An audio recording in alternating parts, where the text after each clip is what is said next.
कहानी की शुरुआत होती है। दोस्तों, यदि आपको कहानी पसंद आए तो आपसे निवेदन है कि चैनल को जरूर से सब्सक्राइब कर लें। मैं आपको दिखाने जा रही हूँ कि एक खूबसूरत लड़की को औरत कैसे बनाया जाए। एक खूबसूरत औरत असल में एक राक्षसी होती है जिसके सिर और पूंछ होती है। वो सैकड़ों सालों से साधना कर रही थी। उसने एक आत्मा विकसित की है और एक औरत में बदल गई है। जो लोग बुरी साजिश रचते हैं वे उसकी सुंदरता से धोखा खा जाएंगे। लेकिन इस बार उसे एक समस्या का सामना करना पड़ा।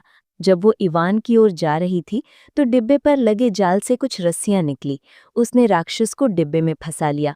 आंद्रे द्वारा दिया गया काम पूरा करने के बाद सभी इनाम पाने के लिए राक्षस को लेने के लिए तैयार थे। लेकिन रास्ते में रेत का तूफान आ गया। वे रेगिस्तान में खो गए। वे बस थोड़ी देर आराम कर सकते थे।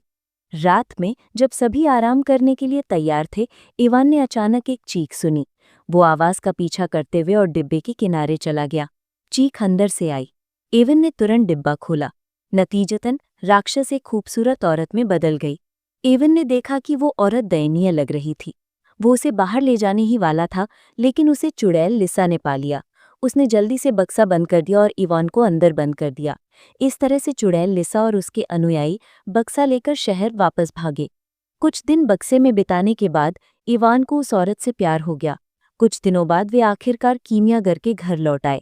लेकिन चुड़ैल ने कुछ भयानक देखा। आंद्रे कुछ जीवों को द्रव में बदल सकता है। जब तक आप इस द्रव को उसमें मिलाते हैं, आपको एक नया जीवन मिल सकता है। चुड़ैल को एहसास हुआ कि उनका इस्तेमाल किया जा रहा है। वो जल्दी से वापस दौड़ी और इवान, उस औरत और अन्ना को छोड़ दिया। लेकिन उनके भागने से पहले कीमियागर आंद्रे ने उन्हें ढूंढ लिया। अचानक उन्हें बांधने के लिए कुछ जंजीरें खड़ी हो गईं। अन्ना के सिर पर यांत्रिक फूल दिखाई दिया। इवान समझ गया। आंद्रे ने अन्ना को पकड़ने के लिए उनका इस्तेमाल किया। वो उसकी जीवन शक्ति को कीमिया के द्रव में बदलना चाहता था।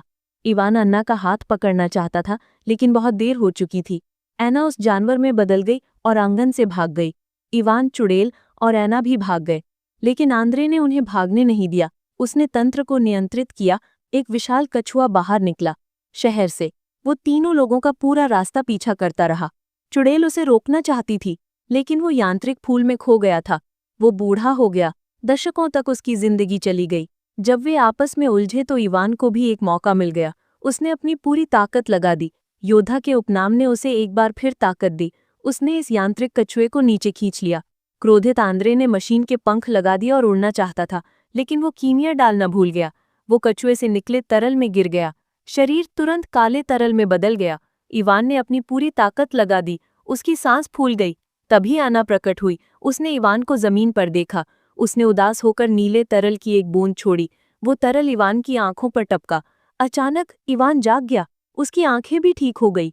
जब उसने इवान को जागते देखा तो ऐना फिर से उस जानवर में बदल गई। उसने सबको अलविदा कहा। वो दूर उड़ गया। इवान गांव लौट आया। वो यहाँ हर चीज की रखवाली करता रहेगा।